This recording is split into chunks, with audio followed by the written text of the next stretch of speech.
WWE 2K26 has brought back the island, and a lot of people are questioning, is it better? And after last year's half-baked experience, I can't really blame people for feeling that way because I was certainly someone who did. Now, after getting my first experience with it, there are a lot of details that I'm going to go on ahead and tell you guys all about, and you'll be the judge of it. But before we do, make sure you guys like, comment, subscribe if you guys have been enjoying the content. We got more 2K26 content on the way. Shout out to 2K for that. Let's go on ahead and get into it. The island, once you click on it, you start with Kathy Kelly kind of giving you a recap. You see that Roman that people ran into at the very end of last year's story, and for me personally, that was cool. Then it pans to CM Punk, Rhea Ripley, and Cody Rhodes. I'll let you have a look at it. Sorry, Suits. You can call for whatever you want. And I thought that was such a good way to go on ahead and start it, because it's the little things like that that really matter to me, especially when you're bringing in a new mode. Last year, I really disliked having these little cuts with just words on the screen. It kind of just takes you out of the immersion, and I understand that, again, different strokes for different folks, but I just didn't really like last year's product, and this year it already seemed like a step up as soon as you got into the mode. And you'll briefly notice that there is 3 different groups. You have the Order of Anarchy by CM Punk, you have the Order of Tradition by Cody Rhodes, and you have the Order of Shadows by Rhea Ripley, which, again, really cool concept. I really like it. When you do choose a group, though, make sure that you choose the group that you really want to be a part of, because last I heard was that you couldn't switch after you chose for your selected superstar. So if you want to do it again, you would have to create a new superstar to go on ahead and do it that way. Could change, but just letting you guys know about that. Once you're in there and you choose what group you want to be a part of, you get to choose whether you want to be in the women's division, men's division, and obviously I'm going to go on ahead and choose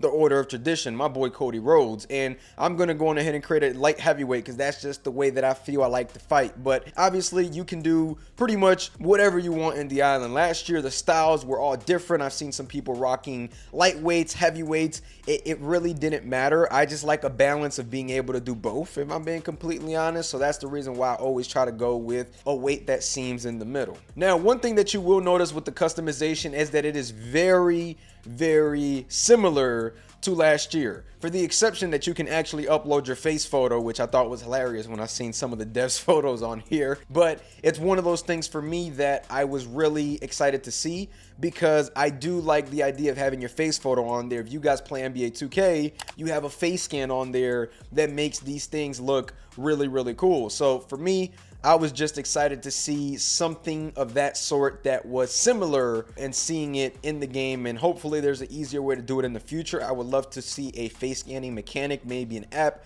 something that can help you scan your face into the game and make it more seamless to a person that doesn't know how to upload a face photo. Now, this year, as you're leveling up, you're able to just go up to 85 to start. Last year, it was 100 overall off rip, and that was something that I noticed fast. Now, as you're upgrading, I'm realizing, I'm like, wait a second, I can't go past 85 overall. But once you get into the map, you start to realize, oh, okay, there's different ways to prestige. Prestige lets you go up 5 different levels every time you prestige, and 5 different levels, 5 different overalls. For those that don't know the difference, you're able to go real quick to 90 once you start the first mission. So I realized really quick that I was able to go from 85 to 90 overall. So that's just something to go on ahead and notice with the island. And I do think that that is a big deal, because in NBA 2K, if you play that, 85 overall is what you are able to get to right away when you first get your hands on the game. So it seems like WWE 2K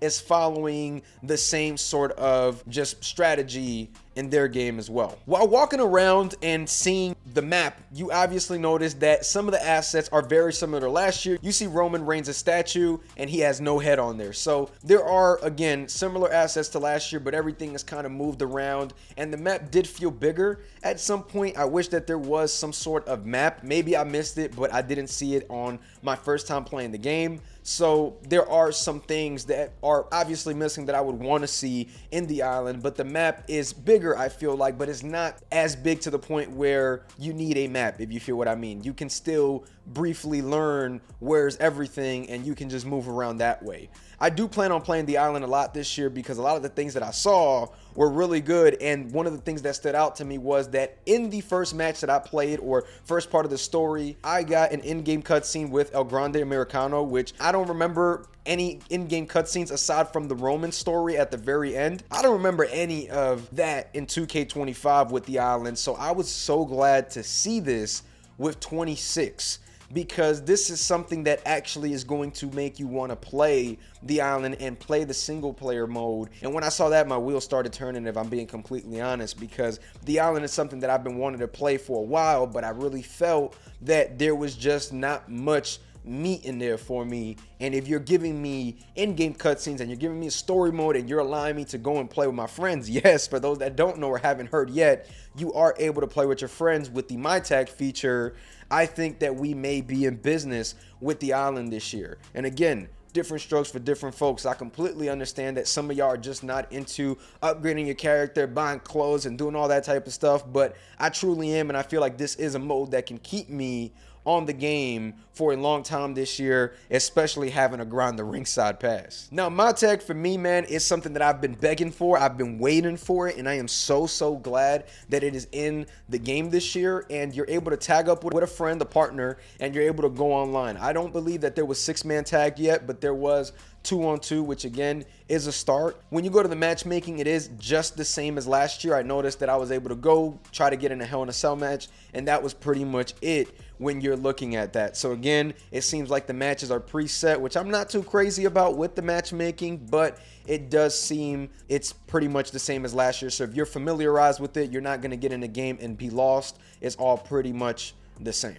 Now, something that I was excited for you online players, because I simply just don't have the time to devote to this, but leaderboards in the island. And the first thing that came to my mind was, are the devs going to be able to handle the leaderboards? Because often when we see leaderboards in any video game, we see that it is exploited, it is broken, and there's just not much maintenance to it. But now it seems that there are going to be tag team championships and one-on-one championships given to you if you are at the top of the leaderboards in that respective division. And I thought that was really nice. That's something that we've actually been waiting for in the online mode, but they brought it to the island. I see what you're doing, 2K. But this is something that maybe could incentivize online players to be like, okay, you know, this actually sounds kind of cool. I do want to go on ahead and play the island. And when I first heard that from the dev, that actually excited me, if I'm being completely honest. And she was able to explain thoroughly what it was, you know, and I felt like she gave me that assurance with the mode and the way leaderboards will work, that it will be taken care of. So that's all we can truly hope for at the moment. And just some additions that I did enjoy seeing that were part of the island is obviously the scrapyard, and you guys are going to get your own separate video on that. I just haven't dropped it yet, but this match type, this map is absolutely insane, and I really thought that it was just going to be exclusive to the island, but it's all around the game. And this was something that does make me very happy to see. It seems like it has its own building as well, as seen in the trailer, where you're able to just walk into the scrapyard match. So I wonder if you're just able to just go in there, match make, and just play against other players, because I have a feeling this will be some players' favorite thing to do in the island as well. And just some additions to the multiplayer stuff that we want to get into is that on top of the My Tag, you now have triple threat fatal 4-way matches as well, which will indeed help when trying to find different matches and things to do. And one thing for me that I thought about when I noticed all of these additions with the island and the online championships and all that good stuff, there really needs to be, you know, a maintenance on servers, a better maintenance. Now that we are on current generation only consoles, it really feels like there's no excuse for the servers to be poor, in my opinion, and I'm really excited to see how that's going to pan out once we get the game on March 6th. There's obviously some positives, some cons, and I really didn't get to notice a lot of cons because I was only able to play the first match and see a couple things. I wasn't even able to go into the store. Not like that would have mattered, because usually the microtransactions, clothing, and all that type of stuff doesn't really have a price on the dev kits that we get to play on. So again, I'll give you guys a more thorough review once we get to 2K26, but this is my first impressions, and hopefully you're able to make a decision whether you want to play this mode or not with this video. Make sure you guys like, comment, subscribe. You guys have been enjoying the content, because we got more 26 content coming. I'm gonna catch y'all. Peace.